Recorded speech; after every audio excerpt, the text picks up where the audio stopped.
Hey there, fellow time travellers. Tonight we're not sneaking into a royal banquet or tiptoeing through haunted cathedrals. No, we're slipping into the rough and tumble world of the medieval peasant, where every breath could bring fever and every handshake might carry the Black Death. Today we dive deep into how those ordinary souls survived the invisible armies of disease that marched across Europe. And trust me, there's more drama in their muddy village lanes than on any reality show. Picture yourself waking in a thatched roof hut at dawn. You're pressed against straw-stuffed walls so thin you can hear your neighbour's cockerel crow at the first hint of light.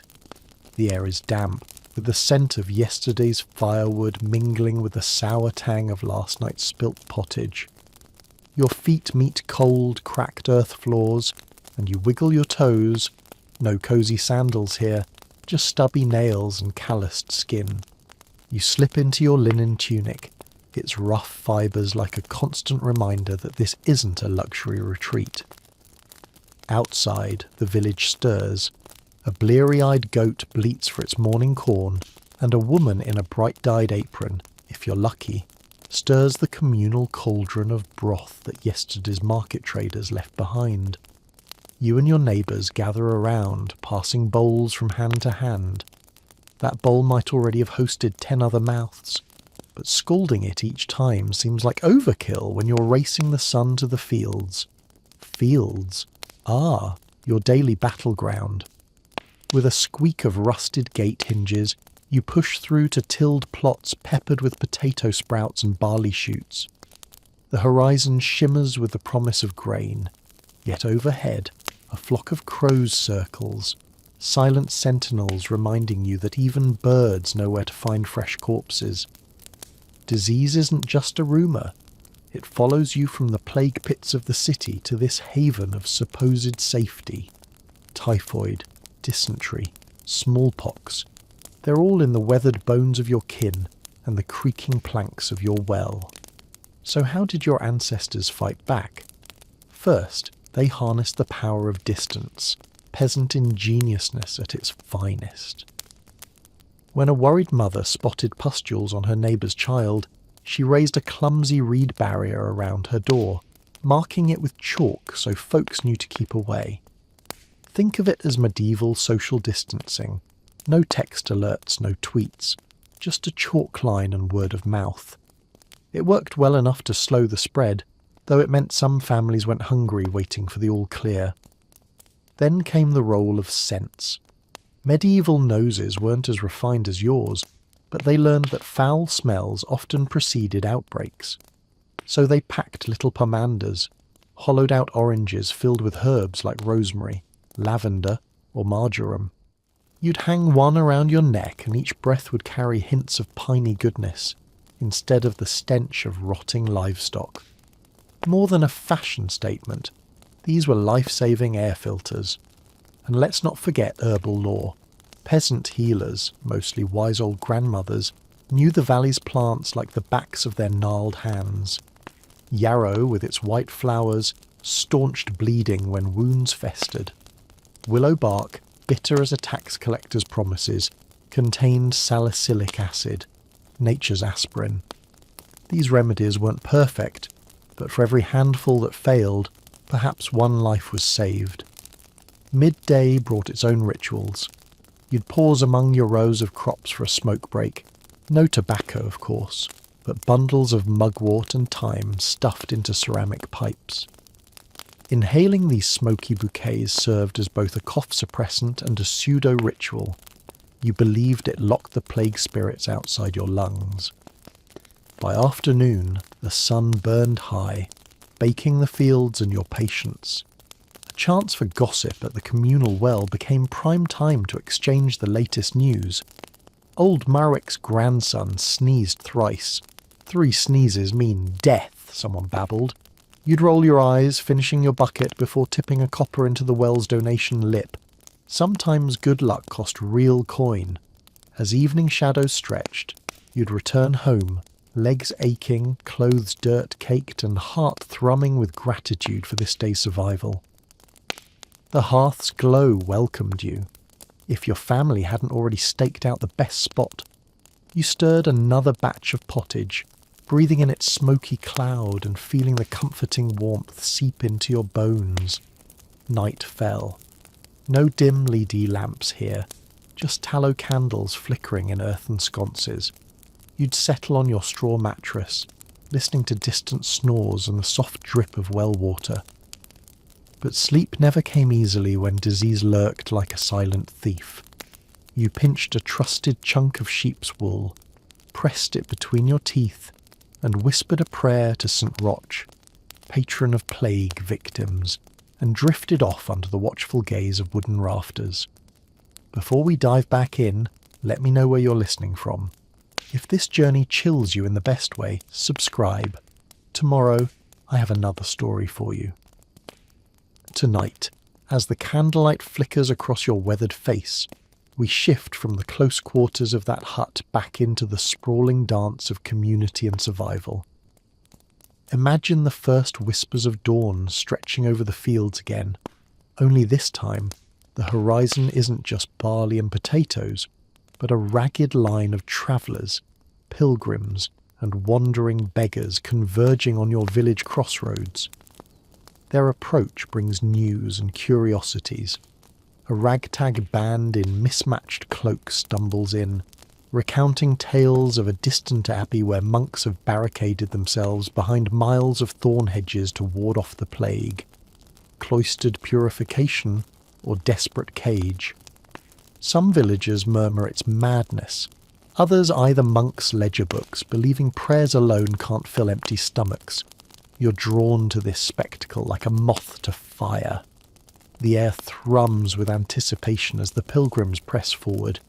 Their leader, a gaunt woman with eyes like burned-out embers, clutches a staff carved with runic symbols. She coughs into a worn sleeve, her breath rattling like a dying drum. But rather than fear, fellow peasants offer her stale bread and water from the communal well. Hospitality here isn't courtesy. It's a pact of mutual defence. Observe the makeshift marketplace that springs up around them. A huckster hawks plague beads, strings of hollowed seeds threaded on twine, said to absorb miasmas before they reach your lungs. Nearby, a travelling apothecary displays jars of foxglove tincture and rue bunches tied with faded ribbon. You lean closer, catching the licorice tang of bittersweet potions. You take the apothecary's offer, a sniff of dried saffron and marigold, promised to calm fretful spirits. Your nose wrinkles. It tastes like sunshine laced with copper. Meanwhile, over near the livestock pens, a local cooper taps a freshly ferruled barrel, urging a frothing mug of ale into your grip. Ale here is safer than water. It's boiled during brewing, killing more nasties than any crude well filter. You raise your mug with a grin, clinking it against a neighbour's, feeling that warming burn chase away the damp chill in your bones. Amid the hubbub, the parish priest organises a procession. Cross in hand, incense wafting upward. He prays for deliverance, and you notice how even the skeptics bow their heads, if only to catch a whiff of the incense's sweet pine. Religion and remedies blur in a single ritual, faith as a disinfectant. By midday, the sun's heat bakes everyone into lethargy, and yet gossip flies faster than flies. You learn that a merchant caravan 2 days' march east lost half its members to fever. Another rumour whispers of a plague courier posting warnings on doors, ink-scrawled warnings, "Beware the red spots." You shiver, recalling the morning sunrise glow in the pilgrims' cloaks, now spotted with rust-red stains. But life pulses on, because peasants are nothing if not stubbornly hopeful. An elder teaches how to strain well water through layers of charcoal, an improvised filter that, while imperfect, cuts down on waterborne nuisances.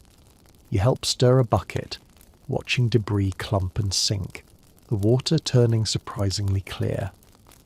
Late afternoon brings a ritual of cleansing. Villagers form a loose circle around a bonfire, tossing in bundles of mugwort and juniper. The smoke curls upward, and you step through its eddies, imagining it scrubbing invisible pathogens from your cloaks. Laughter bubbles through the crowd as children chase each other with singed sprigs, and for a moment the plague feels like a distant shadow. As dusk falls, torches line the paths from the crossroads back to your hut. You walk with careful steps, the torchlight dancing on mud puddles and leaving gold drips on your leather boots. Across the sky, crows wheel home, their cries echoing like a grim drum roll. In the distance, the abbey silhouette emerges, its spires piercing the twilight, an ominous fortress of faith and fear. You pause at the edge of the village, hand resting on your pomander, and breathe deep. Tonight, you're not just a peasant. You're part of a great tapestry woven with hardship and hope, sickness and solace. The wind carries distant chanting, perhaps monks' vigil prayers, perhaps the village's heart beating in unison. The fields lie quiet under a blanket of stars, each one a distant spark of life in a perilous world. Somewhere beyond, the plague marches onward. But you, yes, you, have candles to light, cordials to sip, and prayers to murmur into the night. And that, dear listener, is how the medieval peasant held darkness at bay. Not by steel or stone, but with shared stories, simple remedies, and an unbreakable spark of community. In the pre-dawn hush, a thin mist coils between the field rows like a silent serpent, your cue that the day's first battle against sickness and survival awaits. You rise once more from that straw mattress, bones stiff as dried twigs, the memory of last night's firewood embers still warm beneath your tunic. There's no fan this morning, just the sharp nip of dawn air stinging your cheeks as you step outside. Before you lies the village square, deserted but for a single lamp flickering in the granary doorway. You approach, and the lamp's glow reveals engraved symbols, marks left by your late grandmother, a hands-on doctor of sorts. She believed charms carved into wood could ward disease long after her body lay in the churchyard. You trace those symbols with a gentle fingertip, feeling an echo of her wisdom flow through your veins. Soon, the square hums to life. The baker, cheeks ruddy from his wood-fire oven, emerges to load fresh loaves onto a shoulder pole. Each loaf will travel to 3 different homes, no more than a handful of slices each. But bread, boiled to death in its own heat, comes safer than most morsels here. The blacksmith's hammer crackles against glowing iron, its sparks scattering like golden insects. He's forging metal studs to reinforce wooden shackles, meant to secure the sick in quarantine huts beyond the village wall. He glances at you with a weary nod. There are 11 cases of fever this week, and he's run out of studs twice already. You lend a hand, hefting a heavy hammer beside him. Each strike sends a vibration up your arm, a reminder that forging tools might be the behind-the-scenes heroics that keep your people alive. The clangs and hisses echo like battle drums, rallying the village against an unseen foe. By mid-morning you trade the forge for farmland. Along the path you pass open-air latrines carved into mounds of earth, simple yet critical. The smell is pungent, sure, but better here than leaking near the well. You squat briefly, mindful of your grandmother's lesson. Don't let waste mingle with water, child, or you'll drown in it. You toss a handful of wood ash into the pit, a natural disinfectant that keeps flies at bay. Fields await. You join a team hauling water in leather pouches. Each pouch is crudely watertight but vital. The boiled water inside will cool and nourish, not kill. As you pass the coppiced willows, you pause to snip supple shoots. They'll become new filter wicks for lamps. Brighter light in the huts means fewer shadowed corners where disease might lurk. Back in the field, a sudden shriek cuts the air. A toddler, too curious for her own good, has tumbled into a wheel rut and scraped her knee on packed clay. Blood seeps dark and sticky. Without hesitation, you scoop up yarrow leaves, handy for staunching bleeding, and crush them into a poultice. You tie it on with hemp twine, whispering, almost instinctively, an incantation learned at your grandmother's knee. The child's tears shimmer in early light. You offer her a clod of cooled pottage to distract from the sting. By noon, the sun's zenith beckons retreat. Under a wide elm, villagers share midday bread. A grizzled shepherd raises his slice and toasts to another day spared by our cunning. Nobody laughs. Humour's a luxury when a single cough can doom a household. Yet that small gesture, a shared toast, binds you closer than any hedge. In the afternoon, a messenger arrives on horseback, rare sight. He bears a sealed letter from the town magistrate, instructing that all travellers must be marked with a red cross on cloak and forehead. You watch as a local scribe dips quill into crimson ink and applies the mark to a cautious merchant. She winces, not from pain but from the stigma, marked not as sinner but as suspect. You hatch a plan with other villagers.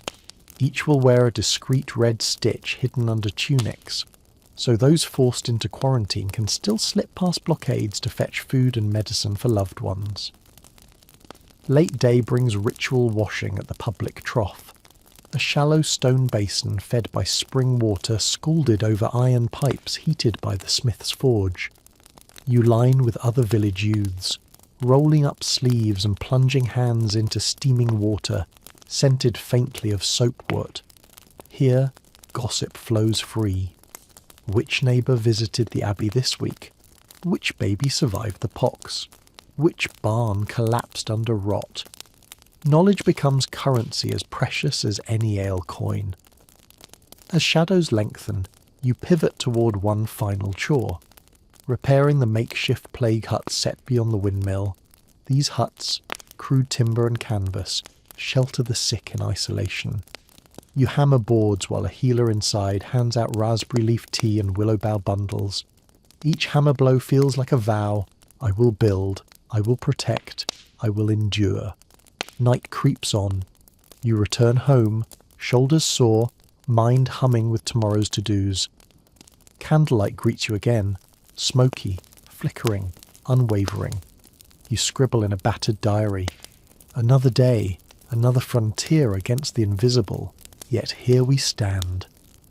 You pause at the door, inhale the night air thick with juniper and damp thatch.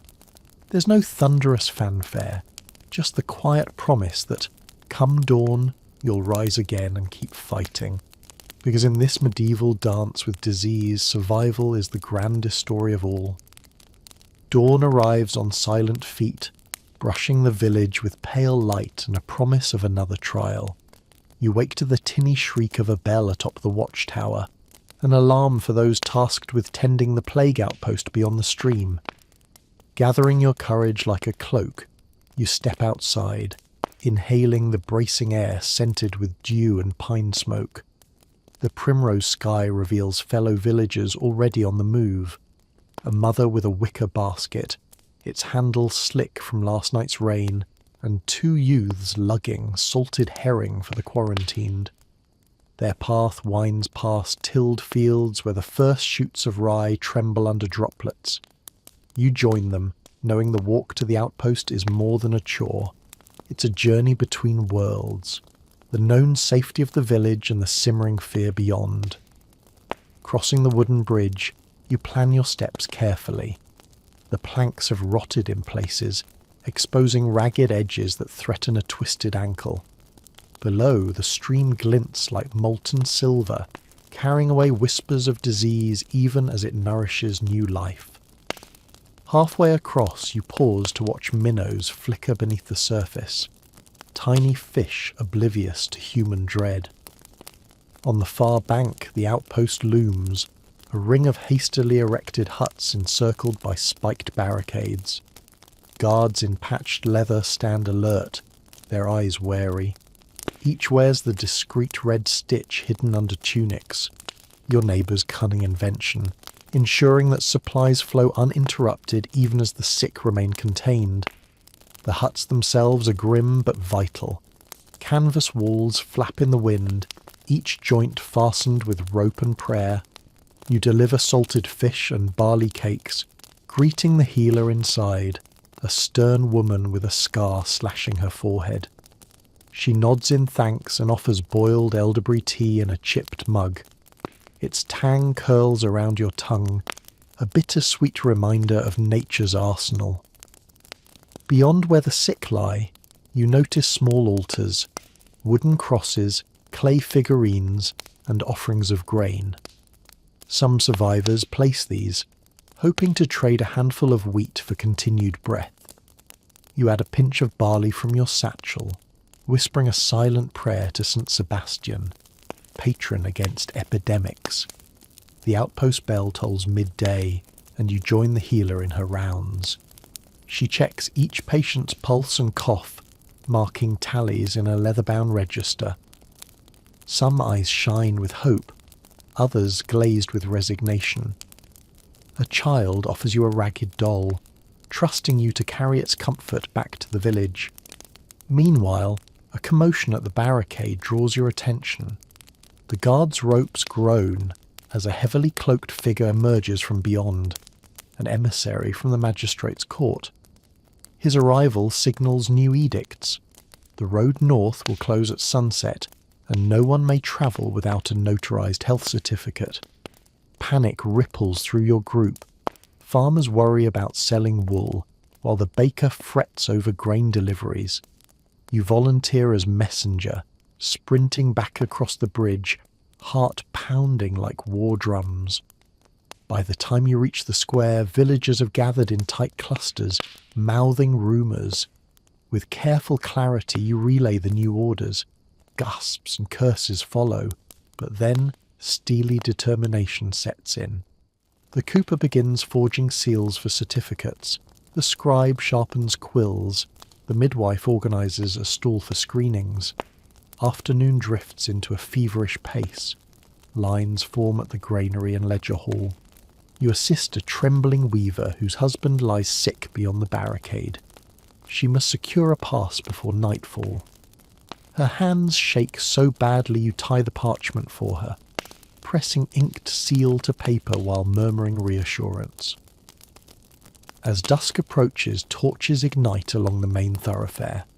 Shadows dance on ruddy stone walls, and the village gate clangs shut with solemn finality.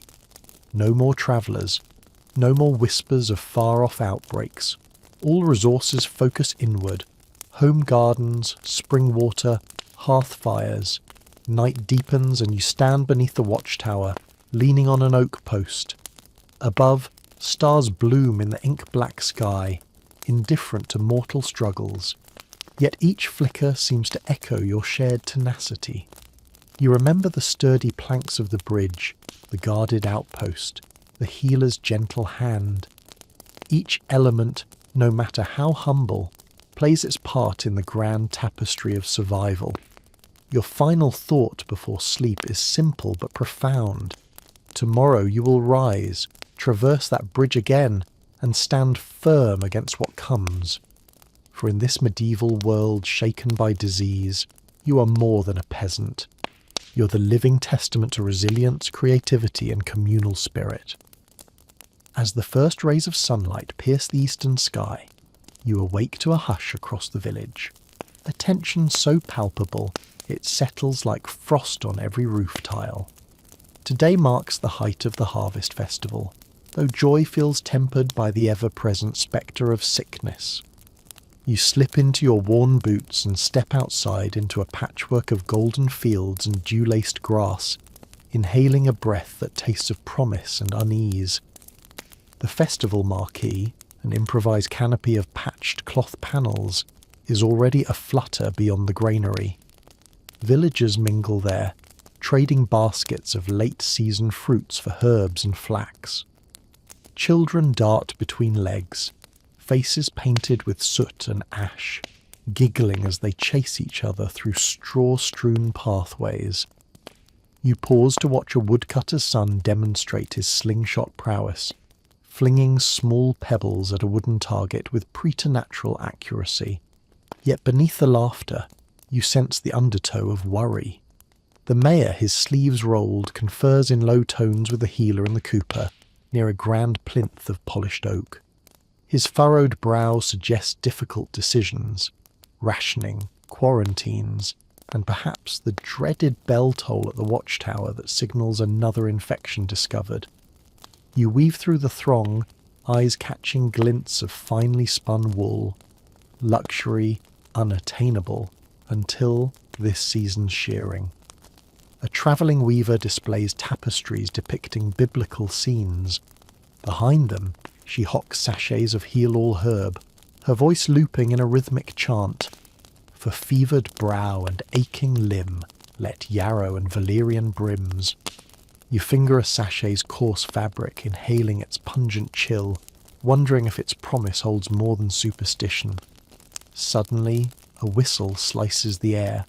The mayor's call for attention. You step up onto a low cart, pausing your pulse to hear his proclamation. Today, the village lifts certain curfews for the festival's duration, but anyone exhibiting the telltale signs, cough, fever, rash, must report immediately for isolation. Groans ripple across the crowd, but the mayor's stern gaze brooks no argument. Community, he reminds you, demands sacrifice. You nod, sharing a glance with the healer, whose sharp eyes flicker as she counts heads. Together you retreat to the screening tent erected beneath an ancient oak. Its bark, scarred by weather and plague prayers carved over decades, stands sentinel to this ceremony. Inside, makeshift cots line up like soldiers in formation. One by one, villagers submit to the healer's examination. Pulse felt at the wrist, forehead pressed against a cool wooden block, breath whispered into her palm. Midway through the line, you recognize Orin, the blacksmith's apprentice, pale and sweating. He tries a grin, but falters. The healer's quill dips into red ink, marking his tunic's hem. He'll join the quarantine beyond the creek, where plague huts await. You spill a handful of barley into his palm, food for the journey, and grip his arm in solidarity. This story took us a long time to gather. If you're finding it worth the cold, subscribe. And now, back to the hearth. Your voice echoes among the tents, and villagers exchange nods. Even as ceremony dictates separation, unity holds firm. Beyond the tent, drums and flutes signal the festival's continuation. You step out, heart anchored by that communal pledge, and join the crowd once more. The afternoon sun warms the fields, and you follow a line of carts loaded with sheaves of wheat to the central threshing floor. Each sheaf thumps against stone, releasing a gentle rustle like distant applause. You grab a flail, a simple stick with a leather thong, and strike at the bound stalks. Around you, experienced hands twirl their flails in practiced arcs, sending chaff flying like gold dust. The rhythmic clack, clack, clack forms a trance-like chorus, and you find yourself smiling despite the weight in your chest. Between thrashes, you pass cups of spiced ale. Cinnamon, clove, and honey swirl in the froth, a potent distraction from worry. A neighbouring thresher raises his mug. To scarred fields and healthier days. You clink and sip, warmth spreading through your veins. As dusk settles, lanterns hang from wooden beams, transforming the gathering into a rustic wonderland. Musicians strike up a reel, fiddles, drums, and a lone hurdy-gurdy that warbles enchantingly. You join the dance, hands clasped in a ring with townsfolk, weavers, bakers, shepherds, and smiths. Feet shuffle, kick, and slide across the dirt floor, each step a defiance of disease's gloom. Later, a hush falls as the oldest elder stands on a raised platform. His voice, raspy with age, recounts the plague's first arrival decades ago, a time of terror that nearly ended this community. He weaves the story with careful reverence, honouring those lost and celebrating those who endured. Candlelight flickers in his wise eyes, each flame a testament to lives lived. You listen, rapt, every sense alight. The scent of burning oak, the taste of honeyed ale, the warmth of bodies swaying close, the sight of faces flickering in torchlight, the distant echo of song carrying across fields. This moment, this tapestry of senses, is your bulwark against fear. Finally the elder raises his hand and calls out, "Tomorrow we return to vigilance. Tonight we remember life." A cheer rises and the dance resumes louder and prouder than before. As you slip away toward home, the night sky blooms with stars and the festival's glow fades behind you. In your pocket, the red-inked ribbon from the screening tent feels like a silent vow. We guard each other. And as you close your eyes on your straw mattress, the echo of drums, the shimmer of lanterns, and the elder's words swirl into a lullaby of hope, guiding you toward the next dawn and the continued fight for survival. After the festival's embers cooled, dawn arrives in smoky tendrils across the thatched roofs. Today the landscape has shifted. Fields once vibrant with harvest are now dotted with carts carrying straw and timber. Word spread overnight that a harsh winter was on its way, a cruel companion to disease. You rise, muscles knotted from dancing and toil, yet your spirit hums with determination. The village square, once thronged with revellers, now echoes with the rasp of saws and the thud of axes. You join the cooper and a handful of youths in felling saplings along the woodlot's edge. Each swung axe echoes like a heartbeat, the rhythm of preparation. Saplings become planks, planks become sturdy shutters. Come snowfall, these will shield windows from chilling winds and keep living quarters snug enough to slow disease's reach. Across the way, the baker's oven belches trails of fragrant smoke. You steal a moment to gather crumbs and inhale the yeasty warmth. The baker, cheeks flushed, tosses you an earthen bowl brimming with hot porridge, oats, and goat's milk boiled together to sustain vigour through cold nights. You taste the sweetness of honey drizzled atop, a precious luxury when bees spend winter in hives silent as tombs. Mid-morning, you trek toward the communal herb garden. Frost clings to rosemary and wintergreen leaves, yet beneath, green shoots persist. The healer instructs you in harvesting winter savoury and sage, plants that retain antiseptic oils even when snow blankets the earth. You kneel, fingers numb, plucking sprigs and bundling them with linen ties for drying. Each bundle becomes a winter ration. Tea for fevers, steam inhalation for coughs, poultice for abscesses. A sudden clatter draws your gaze to the well. A guard in patched leather struggles with a broken bucket mechanism, likely frozen overnight. You dash over, oiling the chain's links with rendered animal fat. The bucket dips into icy water and surfaces thick with frost. You pour it into wooden barrels to transport back to huts. Liquid gold, your grandmother used to say. Late morning, a nobleman's envoy arrives, a rare sight. The messenger, clad in embroidered wool, carries sealed directives from the manor. 10 sacks of grain to be collected for the Lord's storehouse, in exchange for which the villagers may receive discounted wool cloth come spring. Gratitude warps into anxiety as you and others debate the cost. Wool to ward off cold, or grain to stave off hunger. The village council convenes at the church's porch, voices low, weighing barter as though dividing life and death. You slip into the church for counsel, kneeling on cold stone. The priest, warmed by candlelight, murmurs that charity flows both ways. Tithes protect souls. Generosity attracts blessings. He reminds you that community extends upward as well as sideways. You leave with purpose, enough grain to feed half the village until spring, and a vow that each family will send 1 skein of wool from summer shearing to the manor's weaving hall. The afternoon sun, pale as bleached bone, guides you to the granary. You help measure and store grain, pouring golden kernels into clay amphorae sealed with pitch. Each amphora bears chalked tally marks, a record of communal trust. Children watch wide-eyed, and you encourage them. When winter winds howl, these jars will be our fortress. As dusk approaches, a frigid wind rattles rooftops. You join a rota to check smoke holes in cottage chimneys, clearing soot, ensuring hearth fires burn smokily but safely.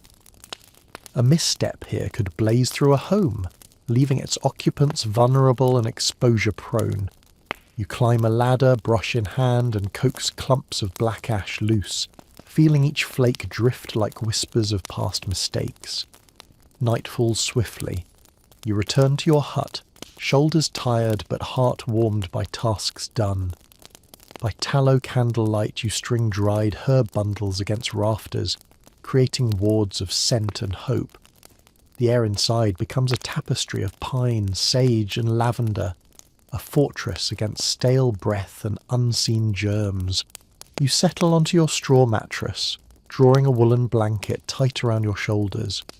Outside, snow begins to fall, silent as a lullaby.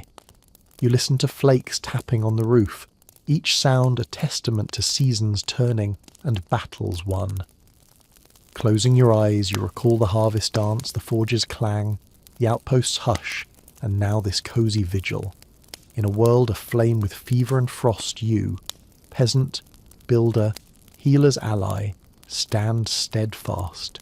Tomorrow you'll rise again to tend fields, mend shutters, and share bread. For the true armour against medieval disease is not steel, but solidarity, cunning, and the simple rituals that stitch every life into the village's living cloak.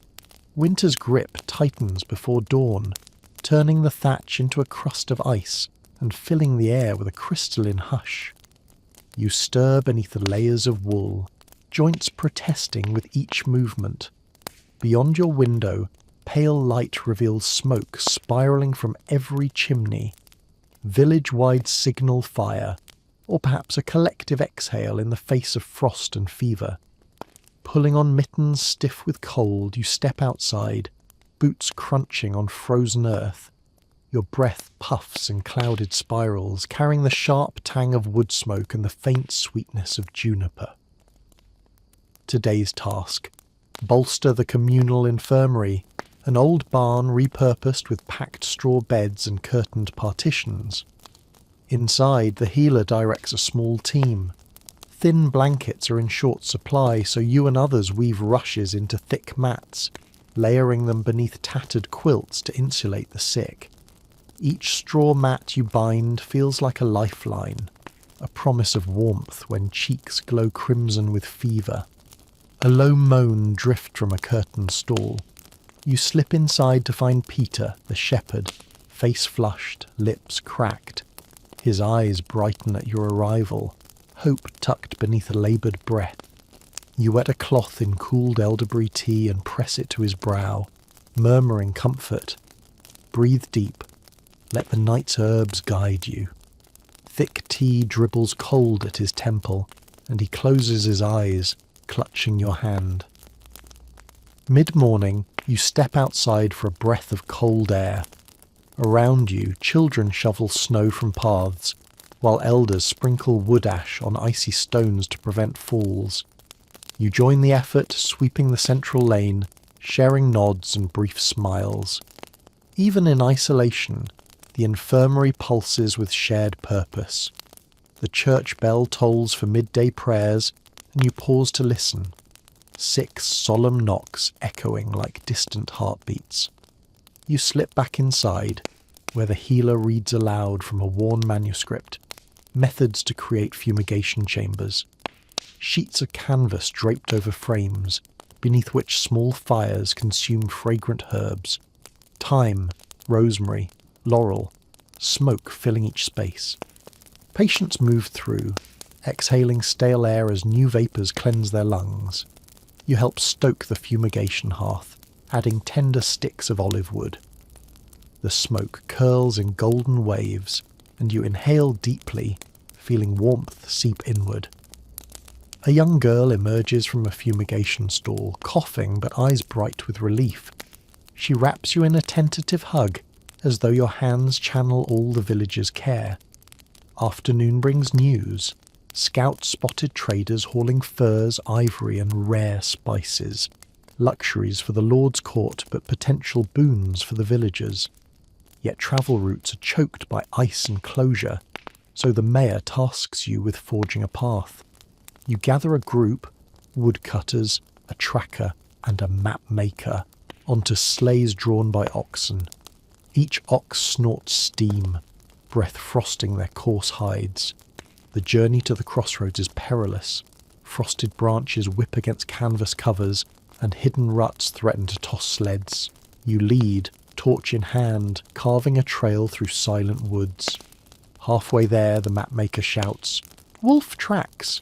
The pack may be hungry or diseased." You drop to a crouch, signalling the group to hold.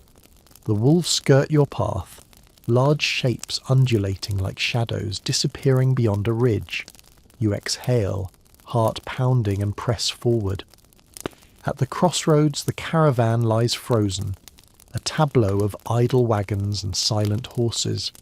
The traders nudge reindeer hides with boots, coaxing them to rise. You negotiate barters, wool for fox pelts, grain for cinnamon. Each trade demands caution. Too much cinnamon could feed a fever, too little could embolden spirits. A delicate balance, you learn, in survival's marketplace. Sleds groan with new loads as you turn homeward.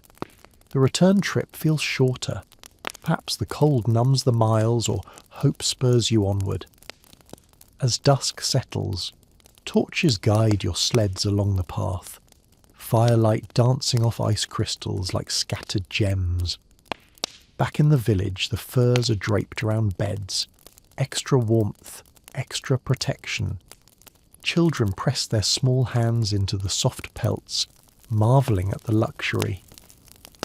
At the infirmary's entrance, you pause to watch smoke drift from fumigation chambers, white ribbons against night's velvet. Under the watchtower's silent gaze, you join the healer for a final round. Each patient you see wears furs or wool, resilience woven into their blankets. The night's cold has met its match.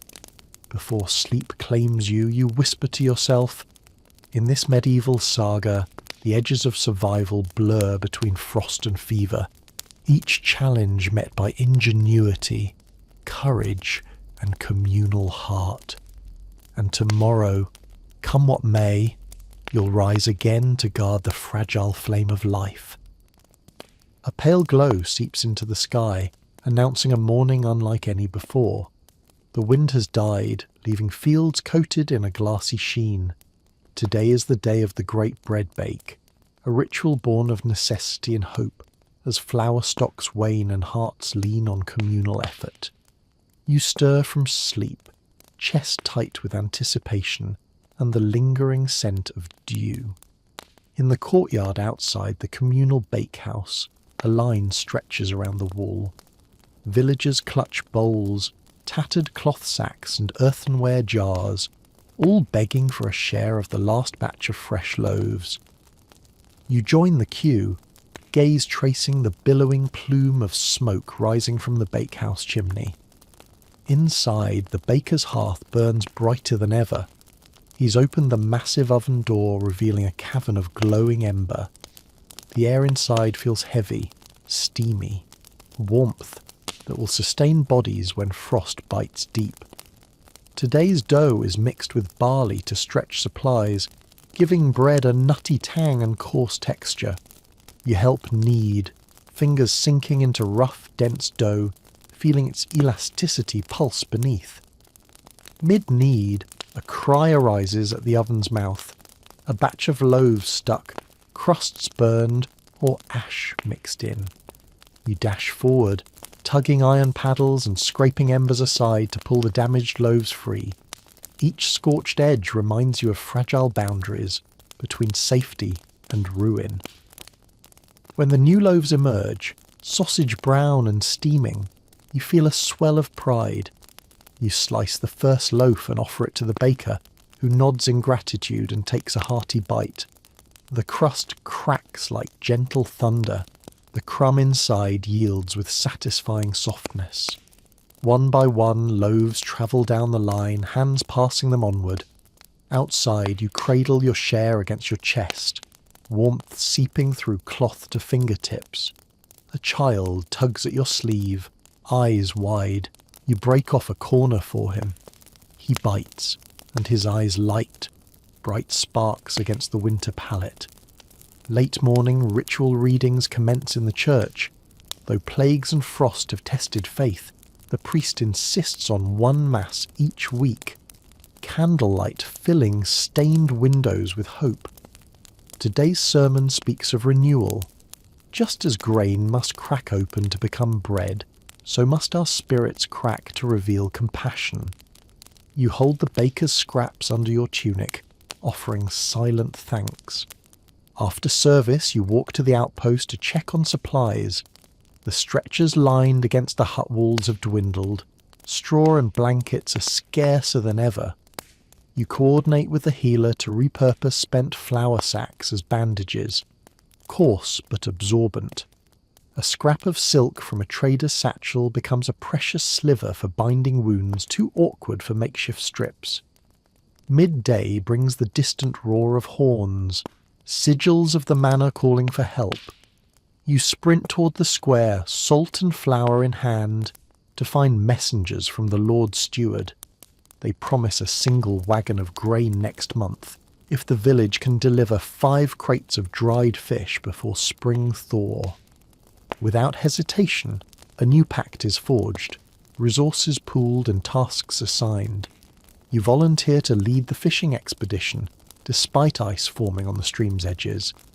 Gathering a small crew and boned fish hooks, you trek to the water's edge. The stream runs thin, but where a deeper pool survives, you drop a line. Minutes stretch as cold bites into your fingers. Breath mists in front of your eyes like ghosts. A tug. You yank the line free, cradling a small perch, its scales glinting neon even in winter light. Each catch, modest though it may be, carries weight far beyond its size, proof that life persists. By afternoon's end, sacks of dried fish hang from a sled, furs piled high. The journey back feels lighter. Purpose drives each step. You arrive to fanfare as the steward's men tally fish and nod approvingly at the bread share laid out on tables. Night falls with a hush. You gather in the barn with neighbours, breaking bread and feasting on warmed porridge with fish flakes. Laughter cuts through the barn's rafters, rough but genuine. Fires crackle, and the frost beyond feels less threatening. Before you sleep, you write a note in your battered diary. Today, the simplest loaf and smallest fish reminded me why we endure. Our shared tasks forge bonds stronger than any snowdrift. Tomorrow promises new trials. Scouts report wolves again, and the granary's cracks must be fixed. But for now, belly full, heart full, you drift into sleep beneath a tapestry of warmth and collective triumph. Dawn arrives soft and muted as the sun edges above the horizon, tinting the winter sky with lavender and rose.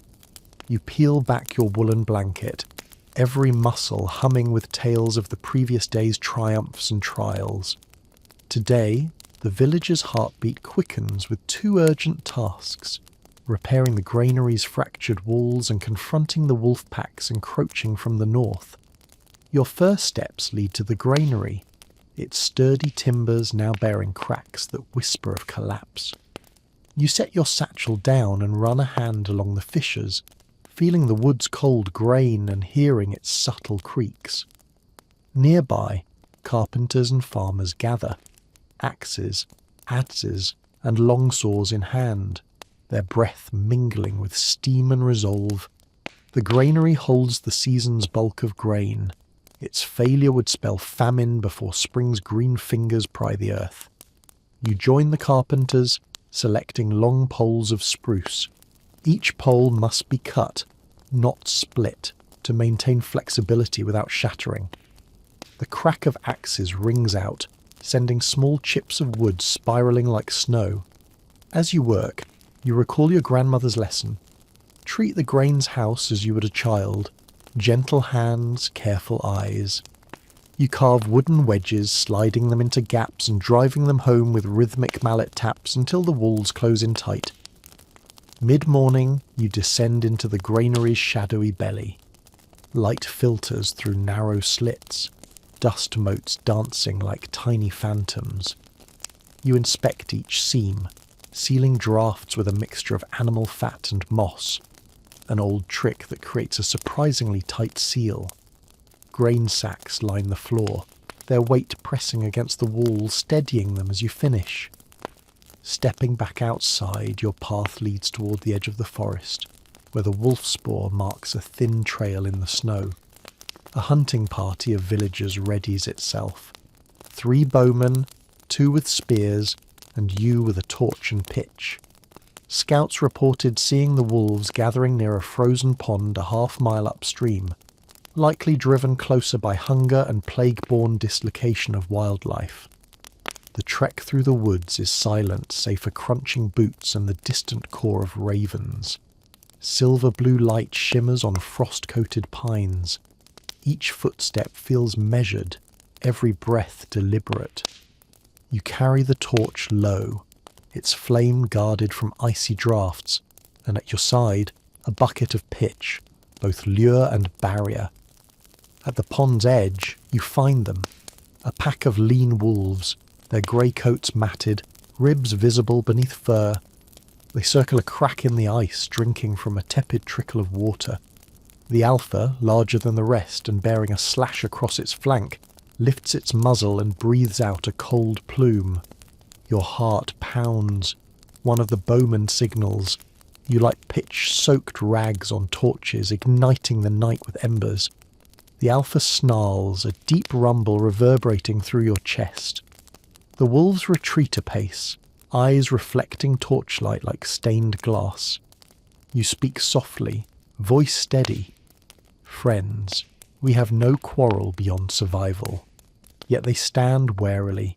A volley of arrows drops at a distance, more warning shot than attack. You see the colour drain from the alpha's eyes. After a tense silence, the pack backs away, melting into the forest's fringe. You exhale, relief flooding your limbs like warm water. The return journey feels lighter. Even the cold air seems less biting as you recall the sight of those proud creatures spared. Back at the village, children press close to hear your tale. Wolves confronted with nothing more than light and restraint.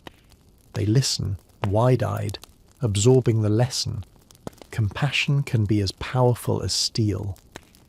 By afternoon, the community gathers in the square to celebrate the granary's repairs and the hunting party's success. The cooper brings out fresh barrels of ale. The blacksmith rings a small bell to signal a time of respite.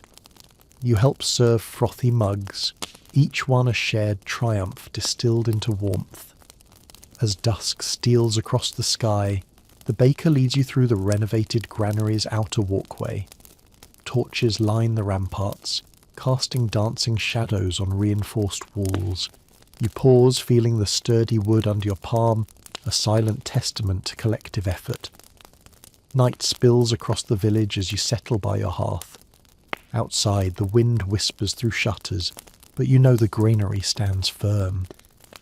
Across the way, the distant watchtower's lantern glows steadily, a beacon against threats both visible and unseen. Before you drift into sleep, you pen a final diary entry. Today, we patched more than wood and warded off fear. We stitched our village tighter, thread by careful thread. When wolves howled and walls trembled, we rose together, and that unity is the truest fortress against whatever storms lie ahead. The morning air tastes of thaw and renewal. hinting at spring's gentle promise in every warm breeze that slips beneath frost's last grasp. You awaken to the sound of bird calls, blackbirds and larks returning from winter sojourns, their songs weaving threads of hope through the cold dawn silence. Today, your focus shifts from mere survival to renewal, planting spring barley and tending fresh wounds, both of which demand equal care. Outside your hut, the ground surface has softened, turning mud beneath your boots.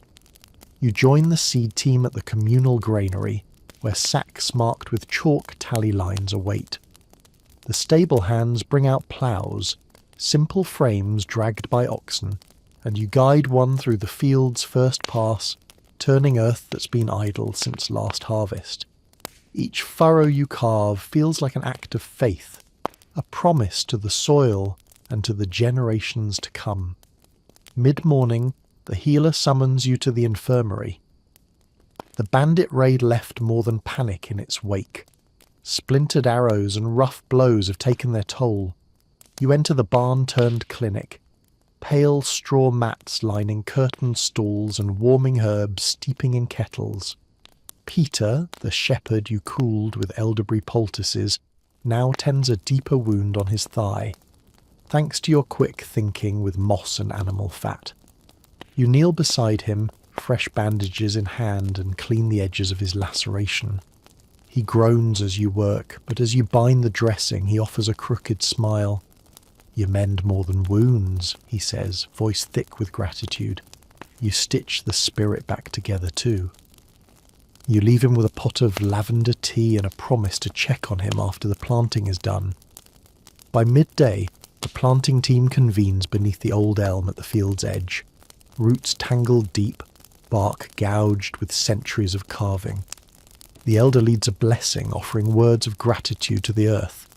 May her bosom cradle our seed, and her breath nurture our grain. Everyone bows heads, and you sow your barley seeds by hand, one seed per handful, whispering hopes for a bounty free from blight. After each row, you pause to catch your breath and listen. Far off, you hear the rhythmic thud of a water wheel turning, sending clean spring water into channel ditches of the irrigation system. That same water will run through clay pipes into the wash troughs. You plan to test the flow later, ensuring no cracks have formed over winter. As afternoon warms, you shift tasks, helping repair a crumbling section of the irrigation canal with clay and moss. The healer arrives with 2 children, twins whose mother lies fever-sick in quarantine. You guide them to a repaired trough, encouraging them to wash soot and dried blood from scraped knees. Their laughter, though tentative, bubbles up like a rebirth. Mid-afternoon brings an urgent summons to the watchtower. A scout has spotted smoke on the eastern ridge, too thin to be a signal fire yet marked by unnatural colour. Pale green tendrils rising from marshy ground. Rumour spreads that a new outbreak of marsh fever, borne by gnats in thawing wetlands, has begun. The mayor stands with grim resolve beneath the tower's stone, mapping plans to send out a reconnaissance party. You volunteer once more, donning layered wool and leather greaves. Along with 2 trackers and a midwife, you set out toward the wetlands, your directions following the rising smoke's arc. The path winds through thawing meadows, where tufts of grass peek through slush. Each step feels buoyant, as though the land itself yearns to live again. Approaching the marsh's edge, you see stands of cattail and reeds, their tips cushioned in mud. The air drips with humidity, and a swarm of tiny gnats flickers in the sunlight. The midwife fans them away, chanting protective words and burning bundles of mugwort to clear a circle around the group. You press forward, eyes scanning for the source of the strange smoke. At the marsh's heart you find it, a bubbling pool tinted emerald by algae and moss, steam rising in swirling patterns. Nearby, a sinkhole oozes water pocked with gas bubbles. Clearly the land has shifted, water tables rising. Not just from thaw, but from unseen underground springs disturbed by winter floods. The midwife sets up a temporary camp, placing clay bowls of vinegar and camphor for dry fumigation. You collect water samples in glass vials, nuggets of hope that the local monastery's scholars might devise a filter or balneum treatment. The healers mark ground up reeds and dried marsh flowers for potential poultices. After hours of careful documentation, sketches in your battered journal, collected specimens, muddy footprints measured, you turn back, escorting the group home as dusk descends. The path out glistens with rain-soaked earth, reflecting torches like hidden stars. You feel the weight of the day, seeds sown, canals mended, samples gathered. In each effort, the spiral of life continues. Night returns, and you find the twin children asleep on their mother's lap, each holding a small reed flute you gifted them. Their mother smiles, eyes heavy but hopeful. You tuck blankets around them and pray for their peace. In your hut, you lay beside the last embers of your hearth fire, listening to the gentle croak of frogs in nearby ponds, life's chorus renewed. You whisper into the dark, we plant, we heal, we learn. Here in the heart of the medieval world, survival grows from curiosity as much as courage. A gentle dawn mist clings to the village as you emerge from your hut, scarf wrapped tightly around your neck, senses alert to the day's new challenges. Word spreads quickly. The marsh fever investigation revealed more than sickness. It exposed a hole in the eastern levee, letting brackish water threaten fresh springs and crops. Today's mission: shore up the levee, reroute water, and protect both fields and health. You assemble with the levee repair crew at the spillway, the breach yawning like a wound in the earthen wall. The farmer who first spotted it runs his hand through his greying beard, worry lines deep as furrows. If salt water seeps in, he warns, half our spring planting will fail. You nod, eyeing the churning water mixing brine and river flow. Tools in hand, shovels, spades and woven baskets, you begin dredging clay from a nearby pit. Each wheelbarrow trip deposits fresh earth against the breach, but you know clay alone won't hold. You signal to the cooper, who brings stout tar-coated oak planks. Together you hammer them into the breach in a staggered pattern, each plank overlapping like roof shingles. Mid-morning you pause atop the levee, surveying progress. Beyond, fields of barley shimmer with dew. Closer, the canal glimmers, clear as glass. The contrast drives home the stakes. Children watch eagerly from the far embankment, mimicking shoveling motions with small sticks. You smile, tossing one a lump of clay to feel its weight. Afternoon brings an unexpected storm. Clouds barrel in from the west, wind roaring through treetops. Rain spatters the worksite, turning clay to slick mud. You grab a length of hemp to secure tarps over the new plank fill, but the gust nearly pulls you off balance. Fellow villagers shout, pulling ropes taut, fighting the wind's fierce breath. For a moment, seconds stretch. Will the levee stand? Then, slowly, after tense minutes, the worst passes. Rain falls steadily, but without fury. The planks hold, and water pulls safely behind your repair. Cheers rise from the crew, sodden but smiling. You clamp down the final tarp and wring water from your tunic, chest heaving, not from exertion, but from the thrill of victory. Late afternoon, the healer beckons you to the orchard. She sets saplings in a new drainage swale. Willow and alder known for water absorption. You help plant each seedling, pressing roots into softened earth. As you tamp the soil, you imagine a future grove arching over the levee, its roots ever holding the water at bay. As dusk falls, the village gathers at the churchyard's edge. Lanterns bob along a winding path leading to the repaired levee. The mayor offers a short blessing, thanking the earth and those who labour for it. You stand among neighbours, shoulder to shoulder, feeling the levee's gentle curve beneath your boots, a living monument to ingenuity and cooperation. Night descends, and you return home, heart warmed by shared effort. In your hut you brew a final cup of lavender and rosemary tea, its steam curling like a gentle benediction. Outside, rain patters softly on thatch, a lullaby promising renewal. Before sleep claims you, you scribble in your diary. Today we mended earth as we mend each other. One plank, one handful of clay, one living sapling at a time. In this medieval world, every repair is a testament to the bond between people and the land that sustains us. A rosy glow tints the horizon as you emerge into the crisp morning air, the memory of last night's rain still heavy on thatch and twig. Today, the village turns its gaze to the river beyond the western ford, its swollen currents threatened by spring meltwater and debris jams. Your mission: to clear a channel and prevent floods from washing away fields and fences. You gather at the riverbank with a crew, 2 woodcutters wielding axes, a stable hand carrying a sharpened crowbar, and the scribe ready to mark each log's removal in the village ledger.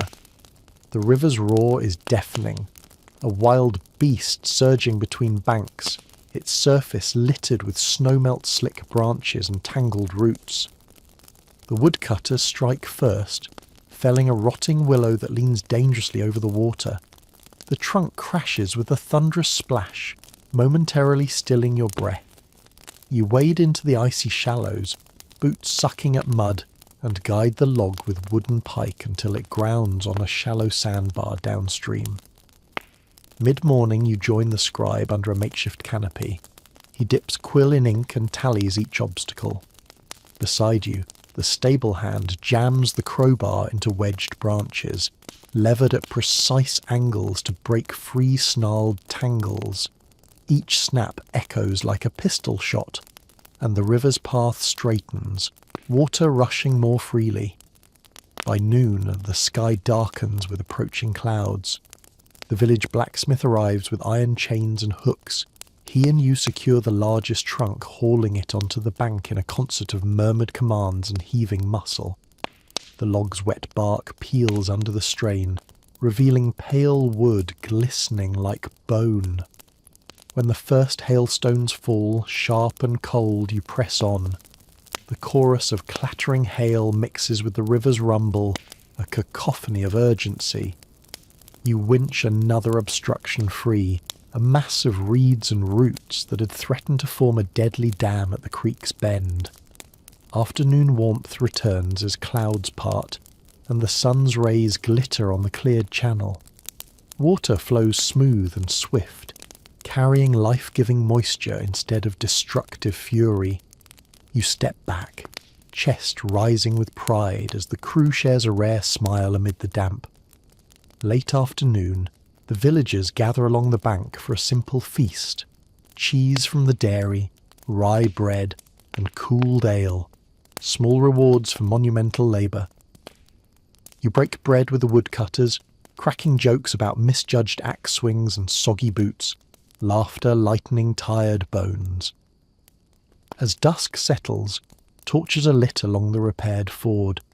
Their flames dance on the river's surface, marking a safe crossing for carts carrying grain to market. You trace the glow with a fingertip, as if drawing an invisible bond between water and flame, person and land. Night's hush returns you to the hut, where you sit by your hearthstub reflecting on the day's work.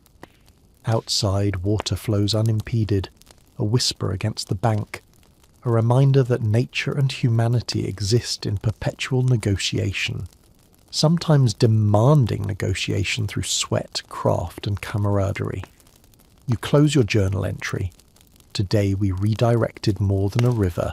We channeled our collective will. With each branch freed and each stump levered, we carved safety for our future harvests and our children's play. Tomorrow, you will stand again at the boundary between human endeavour and wild design, always shaping, always vigilant.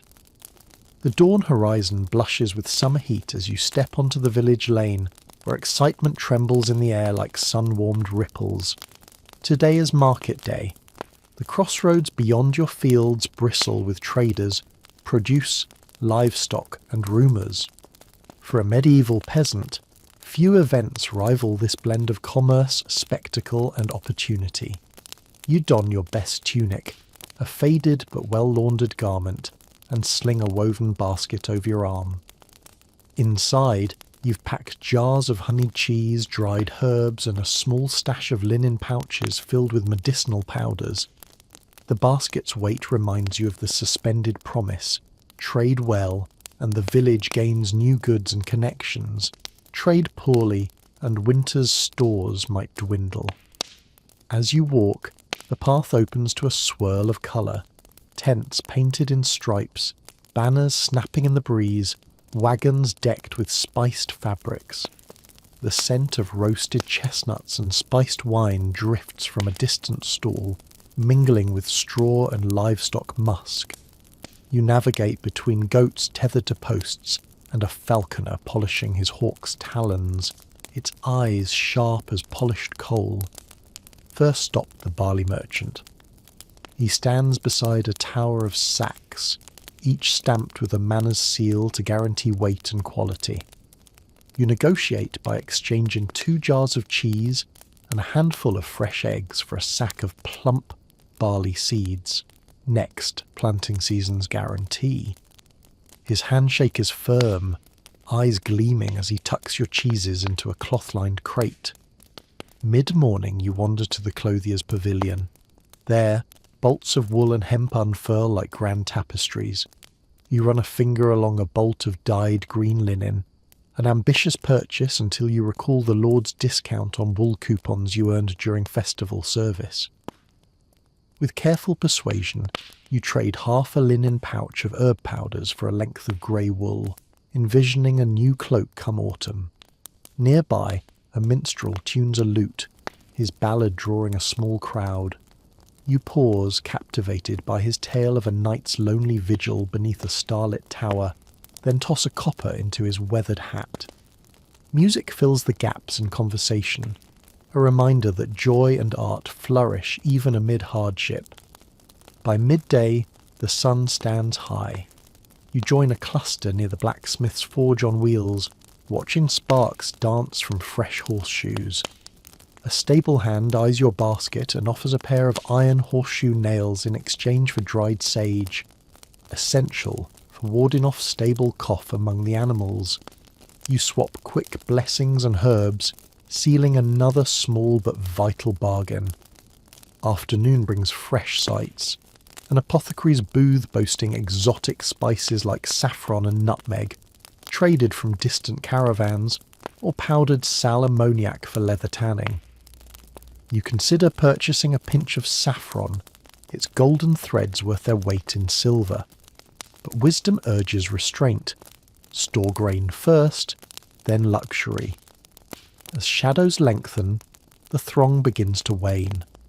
You return to the crossroads centre for one final exchange, a leather merchant offering durable pouches for coin or barter.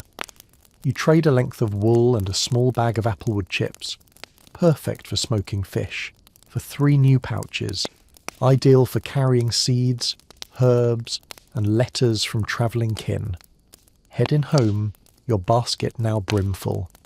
Barley seeds for spring, wool for warmth, tools to mend, and enough spices to uplift the bleakest winter stew. You pause at the first cottage, sharing fresh eggs with the woman whose husband repaired your fence. Neighbourly bonds, you know, hinge on timely generosity. At dusk you settle by the hearth, laying out your market haul, jars glinting in torchlight, bolts of fabric folded neatly, fleece-wrapped herbs scented with summer sun. Each item tells a story of negotiation, trust, and the wider world beyond thatched roofs. Before sleep you jot in your journal. Today the crossroads pulsed with more than trade.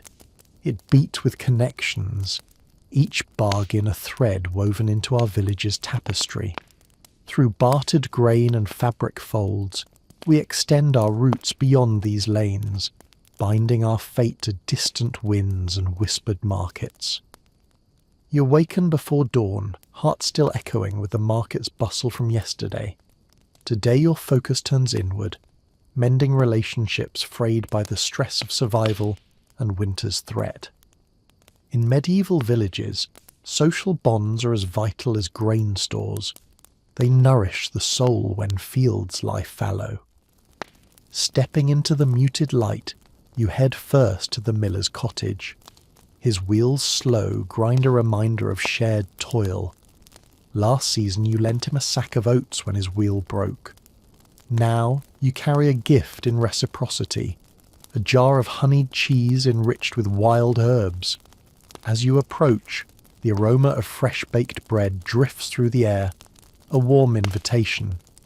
He greets you with rough-handed warmth, eyes brightening as you present your gift. Over thick slices of brown bread and bowls of pottage, you share news, how the barley from market day has been planted, how the granary stands strong after flood scare, and stories from the marsh that spark laughter. Your conversation stitches a patch of comfort into the fabric of daily life. Mid-morning you venture to the tanner's yard, where hides hang in lines and vats of tannin stew like bubbling broth. The tanner's wife, who helped bind your father's wounds last autumn, waves you in. You offer fresh linen pouches, tough yet gentle enough to wrap cured leathers. She gifts you a sturdy pair of gloves, their leather supple and embossed with a simple flower motif. Function and friendship entwined. By noon, sunlight dances through stained glass in the church windows, casting coloured patterns on the stone floor. You slip inside, joining the mid-morning prayer. During the silent meditation, you lift a private plea for those still quarantined, the bandit's children, the shepherd recovering from fever, and feel the hush settle like a warm balm. After prayers, you see the midwife tending a procession of expectant mothers. Each journey to motherhood here bears risks, yet community women whisper sharing advice. Which herbs soothe morning sickness, how to cradle a newborn to prevent chills. You pull aside, adding your voice. Fresh linen from tanner's wife wrapped tight. It keeps baby warm through every night. Their gratitude beams like lanterns in the dusk of worry. Afternoon light leads you to the blacksmith's forge.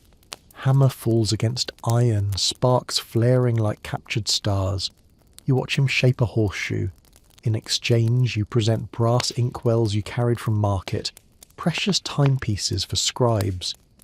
He smiles, placing a new horseshoe by your door each season now, a token of gratitude and trust.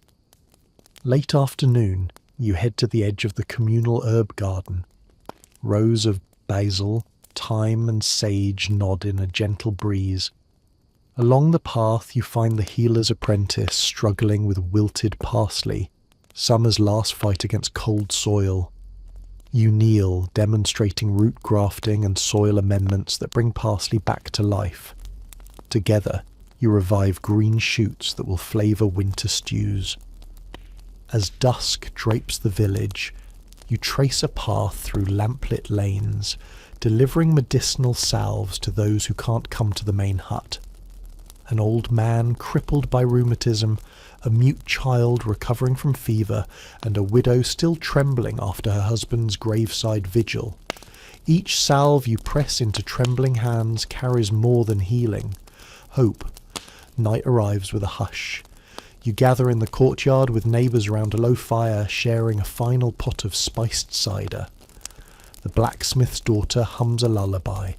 The miller's son strums a simple tune on a short flute. You lean back against cool stone, feeling the shared warmth of bodies and hearts. Before you return to your hut, you pause beneath the watchtower's steady lantern glow. You reflect. Community isn't just celebration or protection. It's daily acts of kindness, bridges built between souls, the unspoken promise that no one stands alone. You jot this in your journal. In a world beset by plague and frost, our true fortress is fellowship. Each gift, each greeting, each shared meal fortifies our spirits as much as any wall or well. Here, in the gentle mending of bonds, lies the deepest craft of survival. A gentle dawn light filters through the frost-kissed thatch as you awaken with purpose. The long summer days beckon a different kind of toil, weaving new fences and hedgerows to protect young crops from wandering livestock and wayward travellers. Today, you become both architect and gardener in this delicate balance between freedom and order. Stepping into the village square, you find timber stacked neatly by the cooper and wattle reeds bundled by the gatherers. A small team of fence builders, carpenters, shepherds, and volunteers gathers under an ash tree where the mayor has posted plans, alternating sapling posts and braided reeds, set a foot apart, rising to waist height. You shoulder a ladder and a basket of ash stakes, chosen for their flexibility, and join a carpenter near the field's margin. With a mallet's crack, you drive the first stake into the earth, its base firm and unyielding. Between stakes you thread reeds over and under, weaving a tight lattice. As you work, you listen to the field's ambient soundtrack, sheep bleating in distant pens, coots calling from a nearby pond, and the whisper of wind over barley rows. Mid-morning, a fox crosses the path, pausing to study your handiwork. It sniffs the fresh moss wound around a post, an homage to Mother Earth and a deterrent for vermin. Upon your gentle whistle, it vanishes into underbrush, a silent concession to your craftsmanship. By noon, half the fence stands tall, a serpentine barrier that guides livestock and foot traffic while allowing sun and air to reach the crops. You pause to admire a section where you carve decorative notches, tiny leaf motifs echoing the wild hedgerows beyond. Beauty, you've learned, can coexist with function. Afternoon arrives with its own urgent task, inspecting the newly planted fruit orchard's irrigation siphons. You navigate along narrow trenches lined with clay pipes, checking for blockages and repairing hairline cracks with pitch and mud. Nearby, apple and pear saplings stand in neat rows, ribboned with protective cloth collars to deter hungry rabbits. A sudden commotion at the orchard's edge draws your gaze. Children chasing a stray goat, its horns caught in a sapling support frame. You rush over, gently disentangling the bleating creature, soothing its panic with soft words. A child's tears turn to giggles as the goat is freed. You remind them, structure guides life, but compassion guides our hearts. Late afternoon, torches lit along hedgerow paths illuminate villagers bringing rich compost, manure, straw and kitchen scraps to nourish berry patch borders. You help spread the dark earth, breathing in its pungent promise of fertility. Each shovel of compost you lay becomes a gift to seasons still unborn. As dusk drapes the village in lavender shadows, you join the elder herbalist at the edge of the orchard. She plucks a sprig of flowering thyme, crushing it in her palms before slipping it into your pocket. For when the seasons shift, she whispers, a reminder of warmth and scent to carry you through colder days. Night falls and you return to your hut along a path lit by fireflies, dancing among the hedgerows you helped braid. The fence's silhouette stands proud against a star-tangled sky, a living structure that will cradle life and guide growth. Inside, you brew a calming infusion of thyme and lavender. Each sip resonates like a silent acknowledgement. The day's fence and compost and saplings are more than tasks. They are love letters written to the land and each other. You write in your journal, "Today we wove boundaries and sowed kindness. In the art of fence and orchard care, we sculpted safety and sweet delight." Such humble acts, repeated over seasons, build the living tapestry of our village's future. First light finds the village bathed in a hazy gold, dew beading on every leaf and blade. Today marks the midsummer candle-making ritual, a tradition blending practicality with reverence. You emerge from your hut carrying empty tallow pots and a bundle of beeswax slabs gifted by the travelling apiarist. The air carries the faint buzz of returning drones eager for pollen, a reminder that life in miniature sustains the larger world. In the courtyard outside the bakehouse, long trestle tables support cauldrons of rendered animal fat, the tallow that forms the candle bodies. You settle beside the apiarist's stall, where dripping vats of pale yellow wax shimmer like captured sunlight. Her strong hands guide yours.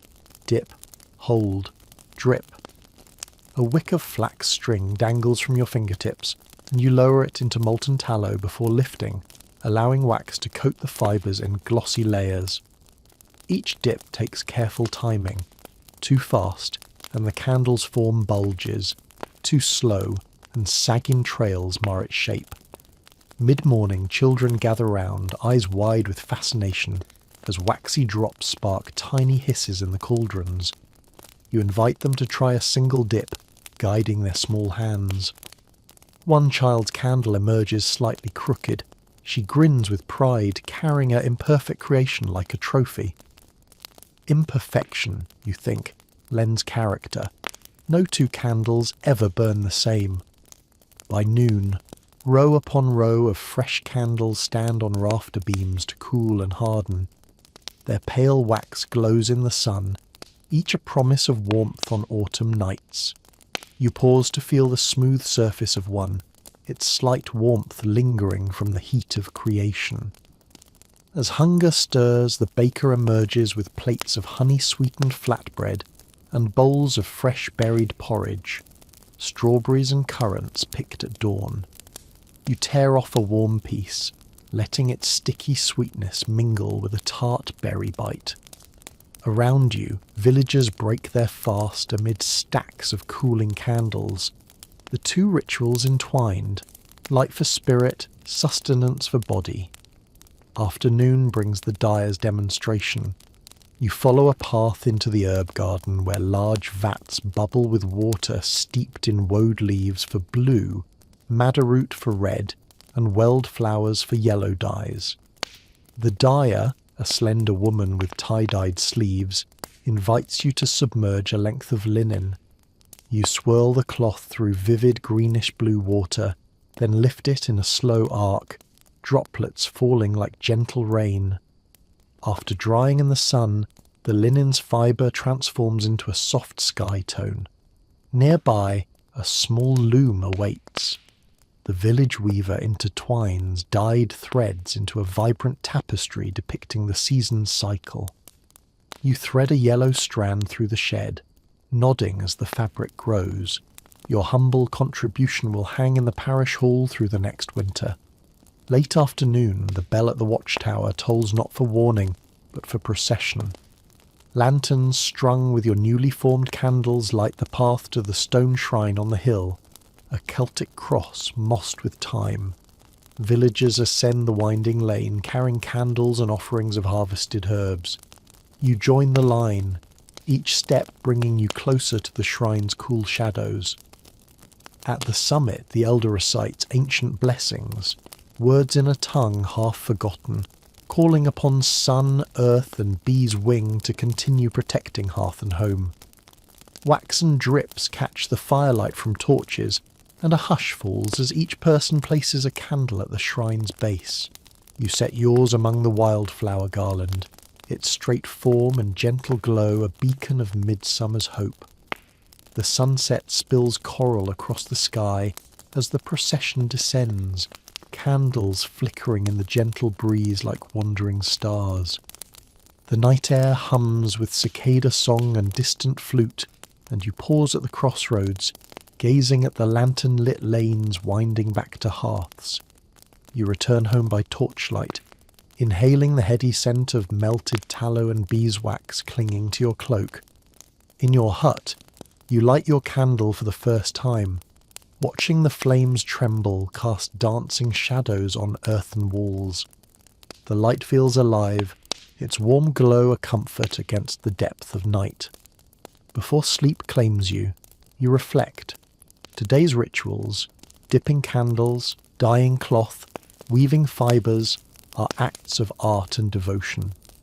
In each careful gesture, humanity reaches back through centuries, crafting light and colour from simple elements.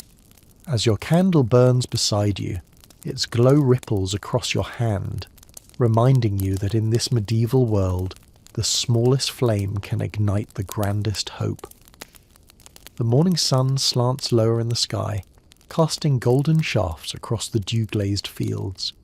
Today ushers in the grand apple press and cider-making ritual, a celebration of late harvest that binds the community's labour into sweet, tangy sustenance for dark winter nights.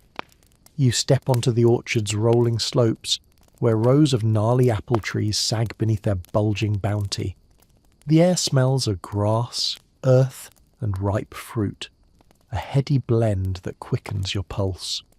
Villagers in homespun shirts and sturdy boots gather beneath the branches, baskets in hand. Children dart between trunks, plucking the lowest hanging fruit and tossing it into woven baskets, their laughter echoing like scattered notes from a wooden flute. Mid-morning you join the cooper and the miller by the massive wooden press. A pair of oxen circles the millstone grinder, hooves clopping on packed earth, crushing apples into a sweet pulp. You lean in, inhaling the fresh apple aroma tinged with crisp autumn air, and scoop a handful of mash onto your palm. Its tart juice puckers your cheeks as you taste the season's labour. Nearby, the cooper fits new staves onto oak barrels, each sealed with pitch and moss to ensure airtight storage.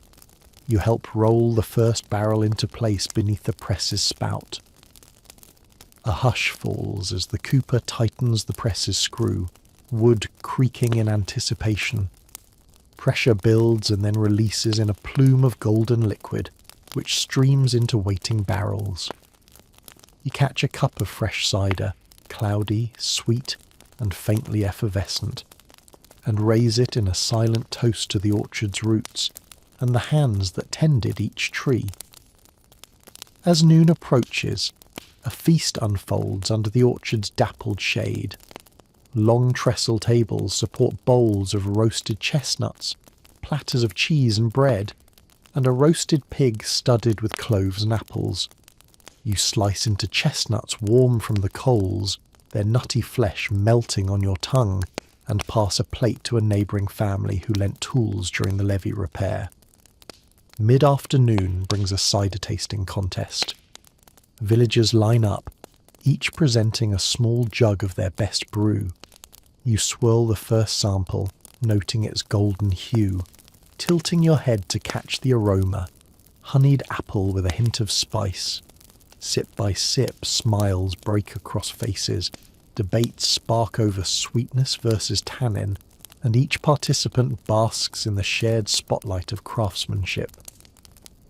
Late afternoon, a storyteller gathers a ring of listeners beneath the oldest apple tree, the one planted by the village's founder centuries ago.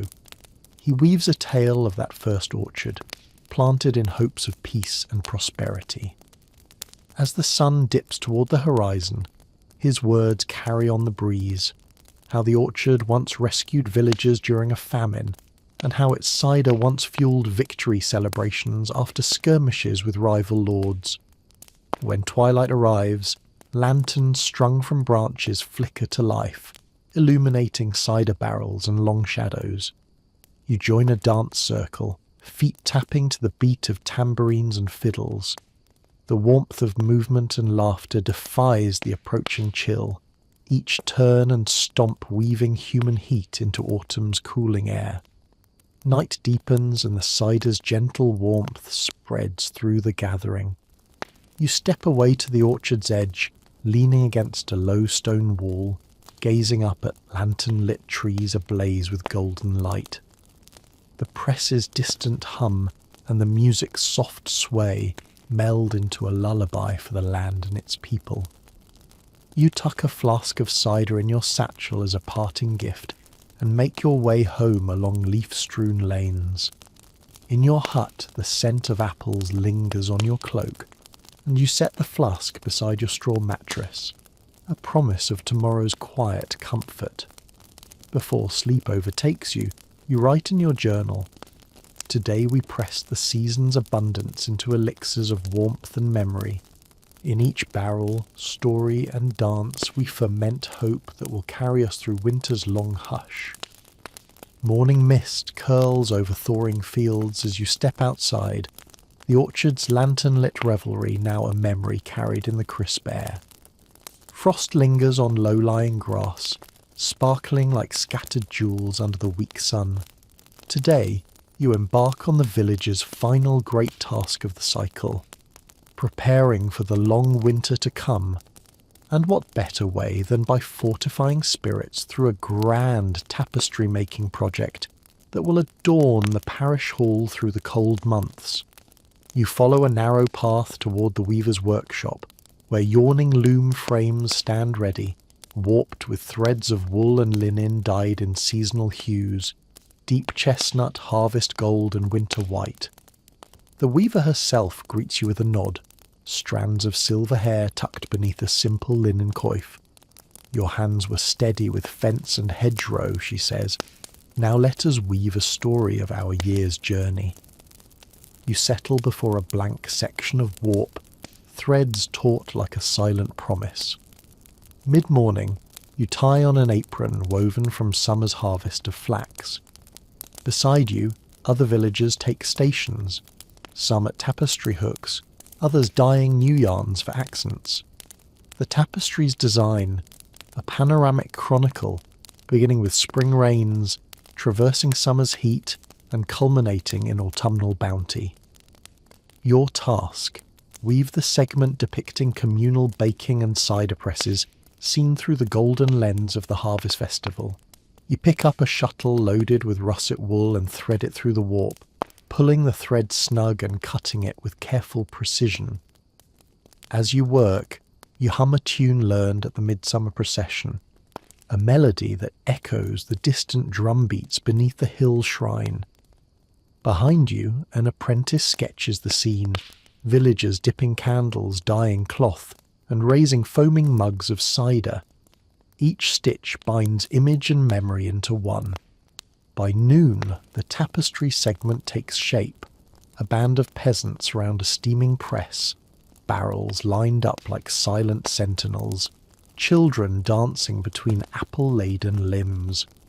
You lean back, satisfied by the gentle curve of a ribbon holding garlands of ivy and thyme, floral motifs representing hope and endurance. A soft knock heralds the arrival of the parish priest, carrying a bowl of ewe's milk cheese and fresh bread. He sets it on the loom bench, blessing the work with whispered prayers. "The tapestry," he says, "will hang as a testament to unity when snow blankets the world outside. Afternoon tasks shift to sourcing winter wood. You join a small crew venturing into the coppice beyond the stream, selecting fallen branches of oak and hazel to fuel hearth fires. Each cut is deliberate, ensuring fallen limbs leave living trees unscarred.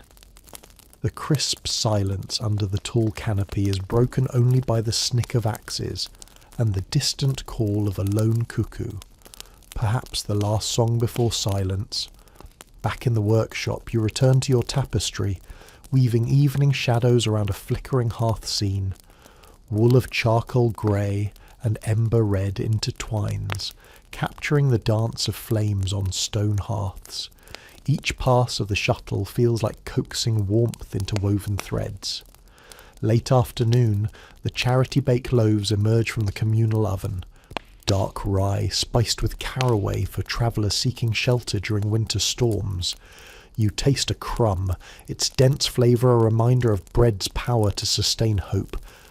You pass loaves to younger weavers, their stomachs rumbling from the day's labour. As dusk falls, villagers gather to hang the completed tapestry segment in the parish hall's great beam. Candles you made earlier cast dancing light across its surface, bringing scenes to life. The weaver steps back, hands on hips, eyes shining. The tapestry's unified story, from planting barley to pressing cider, reflects the rhythms of life and the resilience of community. You stand before the woven chronicle, feeling each thread's pulse under trembling fingertips. Outside, wind stirs dried leaves into spirals.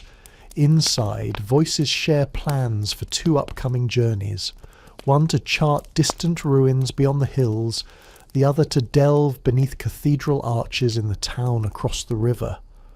Your heart stirs with anticipation. The tapestry hangs as a promise.